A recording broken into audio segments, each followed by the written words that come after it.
आज एक बार फिर संसद के अंदर राहुल ने मोहन भागवत, संविधान और मोदी को लेकर भाजपा को चारों खाने चित कर दिया।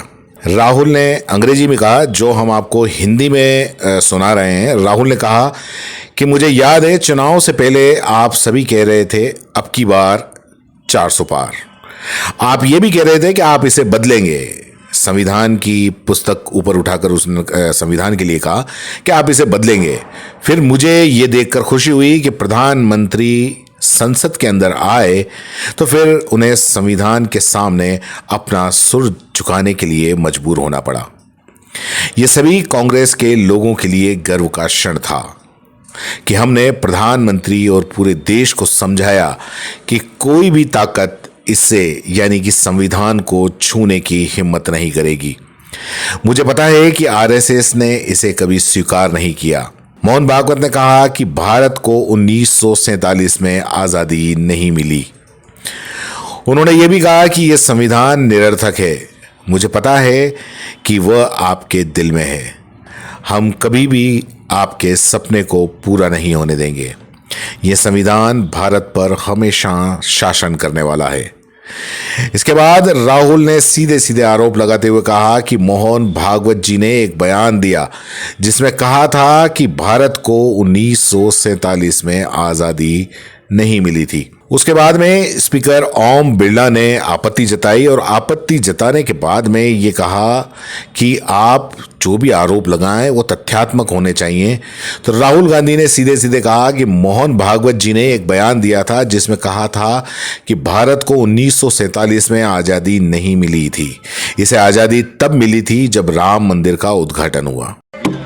I remember before the elections, all of you were saying 400 par. And you were saying you would change this.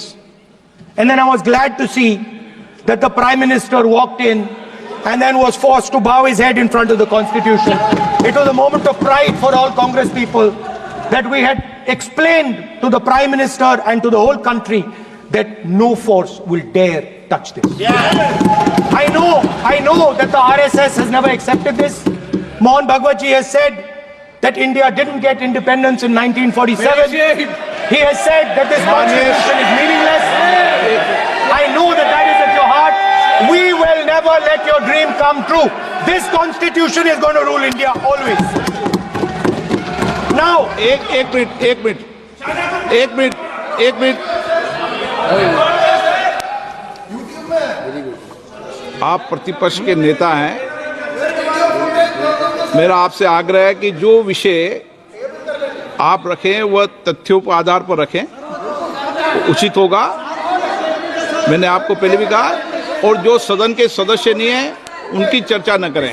Sir बताता हूं। सर मोहन भागवत आप नियम प्रक्रियाओं की पालन करें। आपसे अपेक्षा। सर मोहन भागवत जी ने स्टेटमेंट दिया। मोहन भागवत का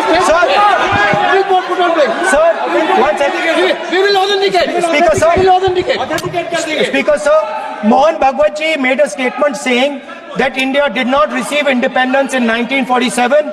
It received independence when the Ram Mandir was inaugurated. We will place that on the table. आप इस पूरे बयान को लेकर क्या समझते हैं और क्या कहना चाहते हैं नीचे कमेंट बॉक्स में लिखें।